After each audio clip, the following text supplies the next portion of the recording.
मकर संक्रांति के पावन पर्व पर आप सभी भाई बहनों को बहुत बहुत बधाई। मकर संक्रांति से ही सूर्य उत्तरायण हो जाते हैं। जैसा कि आपको विदित है कि वर्ष में 6 महीने सूर्य उत्तरायण रहते हैं और 6 महीने दक्षिणायन रहते हैं। उत्तरायण सूर्य को ही देवताओं का दिन कहा जाता है, समस्त शुभ कार्यों में विहित है, अर्थात उत्तरायण में सभी शुभ कार्य करने का विधान है। और जो 6 महीने होते हैं उन्हें दक्षिणायन कहा जाता है, जो देवताओं की रात्रि होती है। मकर संक्रांति से 6 महीने के लिए भगवान सूर्य उत्तरायण होंगे और यह देवताओं का दिन होगा, इसलिए इसमें बहुत शुभ कर्म किए जा सकते हैं। और दूसरा, इसे संक्रांति कहते हैं। संक्रांति का अर्थ होता है संधि, संधि का अर्थ होता है जोड़, अर्थात इस उत्तरायण और दक्षिणायन की संधि में बड़े सारे पुण्यप्रद अवसर उपलब्ध होते हैं। बड़ा सुंदर मुहूर्त है।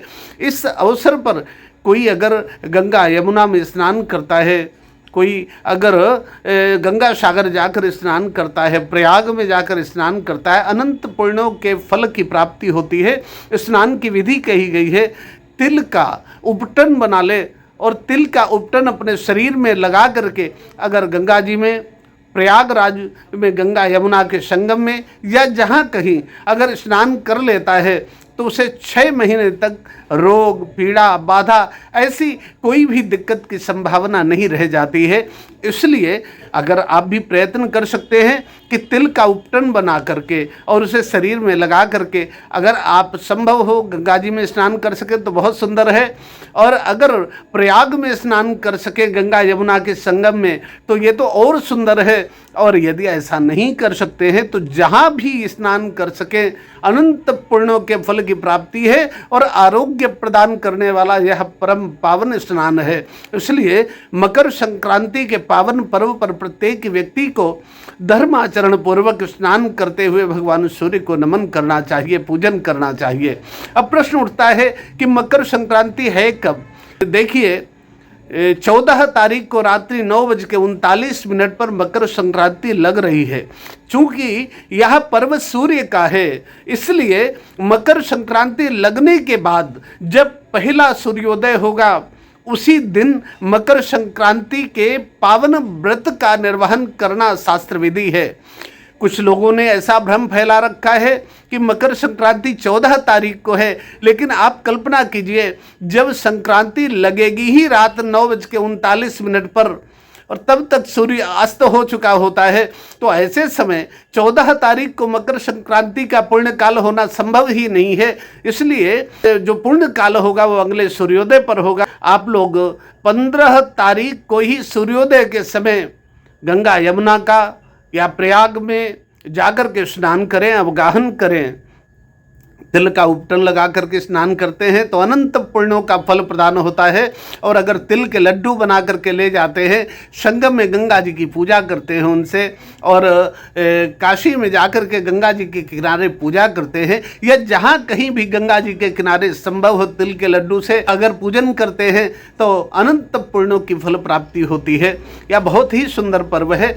और इसमें विशेष बात यह है कि तिल और खिचड़ी इन्हीं का विधान क्यों किया गया है, ये विचारणीय विषय है। अपने यहाँ जो त्यौहार होते हैं वो त्यौहार, चूँकि भारत कृषि प्रधान देश है, इसलिए कृषि से संबंधित होते हैं। इस समय तिलों की फसल तैयार होती है, तिल पक चुके होते हैं और उनकी चूँकि फसल इस समय तैयार हो जाती है, उधर चावल तैयार हो जाते हैं और खेतों में उड़द तैयार हो जाता है। ये उड़द का समय है। तो इस समय खेतों का जो उड़द है, इस समय जो चावल है और इस समय जो तिल है, ये तीनों नई फसलें हैं जो तुरंत तैयार होती हैं। तो इसलिए अपने यहाँ की परंपरा रही है, किसानों ने ऐसे धर्म आचरण का निर्वहन किया है, हमारे पूर्वजों ने इस प्रकार के धर्माचरण का निर्वहन किया है कि जब हमारी कोई फसल तैयार होती है तो हम सबसे पहले उस फसल का निवेदन, वो जो अन्न पैदा होता है उसका निवेदन भगवान सूर्य को करते हैं। क्योंकि जो सूर्य है उन्हीं की कृपा से हमारी खेती फूलती फलती है, हमें अन्न मिलता है, हम दालें मिलती हैं, हमें चावल मिलते हैं, हमें तिल मिलते हैं, सब कुछ मिलता है।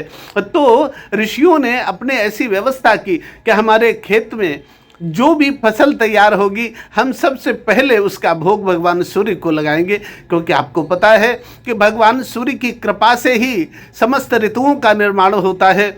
वर्षा, सर्दी, गर्मी आदि जो प्रमुख ऋतुएं हैं उनका निर्माण होता है। हमें जो भी अन्न मिलते हैं तो देखिए सूर्य की कृपा से ही मौसम बनता है, सूर्य की कृपा से ही वर्षा होती है, वर्षा से अन्न होते हैं और उन अन्नों को खा पी करके हम समस्त लोग स्वस्थ होते हैं। सूर्य की कृपा से ही वनस्पतियाँ जन्म लेती हैं और वनस्पतियों की कृपा से हम सभी लोग स्वस्थ रहते हैं, अन्न खा करके हम स्वस्थ रहते हैं। ये सूर्य की कृपा का पावन पर्व है मकर संक्रांति। कितना सुंदर संयोग है कि सूर्य की कृपा से हमें जो तिल और चावल और दाल प्राप्त हुई है। मकर संक्रांति के पावन पर्व पर हम भगवान सूर्य को उनसे बनी हुई खिचड़ी का निवेदन करेंगे और उसे नैवेद्य लगाएंगे और जो तिल हैं, तिल के लड्डू बना करके उनका नैवेद्य लगाएंगे। लड्डू में जो गुड़ पड़ता है वो जिस गन्ने का बनता है वो गन्ना भी इसी समय तैयार होता है, गुड़ गन्ने के रस से बनता है। तो हमारी जो जो फसलें इस समय तैयार होती हैं उन फसलों से प्राप्त जो अन्न होता है उस अन्न को हम भगवान सूर्य को मकर संक्रांति के पावन पर्व पर भोग लगा लेते हैं और जो भी अन्न अनाज हम भगवान को भोग लगा करके अपने जीवन में उपयोग करते हैं, उसका खान पान करते हैं, वो अन्न अमृत हो जाता है। वो खाने से हमारा स्वास्थ्य कभी खराब नहीं होता, हम, हमारा परिवार, हमारे बच्चे, हमारा समाज सभी स्वस्थ रहते हैं। क्योंकि आरोग्यम भास्करादिच्छेद, यदि आप निरोग रहना चाहते हैं, आरोग्य रहना चाहते हैं तो आप भगवान सूर्य को प्रणाम करें, सूर्य को नमन करें। सूर्य की कृपा से ही आप आरोग्य प्राप्त कर सकते हैं। इसी मकर संक्रांति को दो विशेष व्रत हैं, अगर आप चाहें तो उन्हें भी कर सकते हैं। देखिए इस मकर संक्रांति के पावन पर्व पर ही दो चीज़ें हैं। एक तो घृत कंबल दान करने की विधि है। यदि आप एक पात्र में घी रख करके उस घी से भगवान सूर्य का पूजन करें और भगवान शिव का पूजन करें, शिव के मस्तक पर चढ़ावें, सूर्य को निवेदित करें, ऐसा करने से प्रत्येक व्यक्ति के जीवन में दरिद्रता कभी नहीं रहती, गरीबत कभी नहीं रहती। जिस समय भगवान शंकर जी पर घी चढ़ाते हैं उस समय अपनी मनोकामना का निवेदन करें। अगर मनोकामना निवेदित करते हैं तो वो मनोकामना भगवान शंकर जी पूरी करते हैं। भगवान शंकर जी के ऊपर तिल, सरसों, बिल्व पत्र और कमल के पुष्प चढ़ा सकते हैं। ये चढ़ाने से बहुत बड़ा पुण्य प्राप्त होता है। ओम नमः शिवाय इस मंत्र का जप कर सकते हैं। हमारे शास्त्रों में इस व्रत को दधि कंबल दान नाम से प्रसिद्धि प्राप्त हुई है। आप चाहें तो ऐसा कर सकते हैं। एक और व्रत है, अगर हम इसी मकर संक्रांति को दधि मंथ दान करते हैं। दधि मंथ दान करने का अर्थ ये होता है कि एक घड़े में दही रख ले और अगर किसी को पुत्र संतति की प्राप्ति नहीं होती है और वो चाहता है तो मकर संक्रांति को इस व्रत का पालन कर सकता है। दही बिलोने का जो बर्तन होता है उसमें दही रख करके और मथानी के द्वारा उसे श्रद्धापूर्वक मथने के बाद और जो दही पात्र रखा जाना है वो गेहूं के ढेर पर रखे। कहा गया है 5.25 किलो पसेरी गेहूं रख करके और उसमें दही पात्र रख करके और उसको तब तक बिलोवे जब तक उसके ऊपर मक्खन ना छार जाए, तब तक बिलो करके और उसके ऊपर एक पूर्ण पात्र रखे। उस पूर्ण पात्र में माता यशोदा की और भगवान श्री कृष्ण की मूर्ति बनवाकर वहाँ स्थापित करे और भगवती यशोदा और भगवान श्री कृष्ण का पूजन करे। जब ऐसा कोई करता है और उन्हें तिल के लड्डू भोग में लगावे, उन्हें घी भोग में लगावे, मक्खन मिश्री भोग में लगावे और ऐसा करते हुए प्रार्थना पूर्वक उनसे निवेदन करें कि अगर हमारे यहाँ पुत्र संतति होगी तो प्रति वर्ष हम इस प्रकार से आपका पूजन किया करेंगे। ऐसा कह करके और भगवान को विनम्रता से, श्रद्धा से, आस्था पूर्वक प्रणाम करें। तो ऐसे गृहस्थों के यहाँ पुत्र संतति की प्राप्ति होती है, उनकी वंश वृद्धि होती है। ये व्रत का नियम है। शास्त्र में ऐसा लिखा गया है कि अश्वत्थामा की माँ, उन्हें संतान नहीं हो रही थी, बड़ा दुखी थी, बहुत परेशान थी। तो भगवान दुर्वासा जी ने उन्हें इस व्रत का उपदेश किया था और उन्होंने मकर संक्रांति को दधि भांड का पूजन किया। उस पर भगवान श्री कृष्ण और यशोदा जी का पूजन किया और पूजन करने के बाद प्रार्थना की और वह दधि भांड एक तपस्वी ब्राह्मण को दान किया।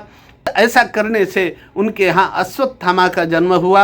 इस व्रत का प्रभाव यही है कि अगर ऐसा किया जाएगा तो पुत्र जो होगा वो दीर्घजीवी होगा, स्वस्थ होगा, निरोग होगा, बलवान होगा। तो आप देखें अश्वत्थामा जो 7 चिरजीवी हैं, अश्वत्थामा बलिर्व्यासो, तो उसी प्रकार से अश्वत्थामा भी चिरजीवी हुए। इस प्रकार से मकर संक्रांति के 3 व्रत हुए। आप एक तो अपने खेतों में जो इस समय गन्ने का रस तैयार होता है उससे बना हुआ गुड़, और तिल तैयार होते उससे गुड़ और तिल से बने हुए लड्डू, और जो हमारे चावल तैयार होते हैं और जो उड़द तैयार होते हैं इनसे बनी हुई खिचड़ी, और गाय के दुग्ध का जो घी है, ये मिला करके इसी का पर्व है। तो हम सबसे पहले भगवान सूर्य को निवेदित करें, भगवान शिव को निवेदित करें, भगवान श्री कृष्ण और यशोदा को निवेदित करें। अगर ऐसा करते हैं तो हमें समस्त पुण्यों की प्राप्ति होती है, हमें आरोग्यता प्राप्त होती है, हमारी दरिद्रता भग जाती है, गरीबत छूट जाती है, और हमारे घर में आरोग्यता होती है, सुख संपत्ति होती है, समृद्धि होती है, हमारी वंश वृद्धि होती है, हमारे यहाँ संतान का सुख प्राप्त होता है।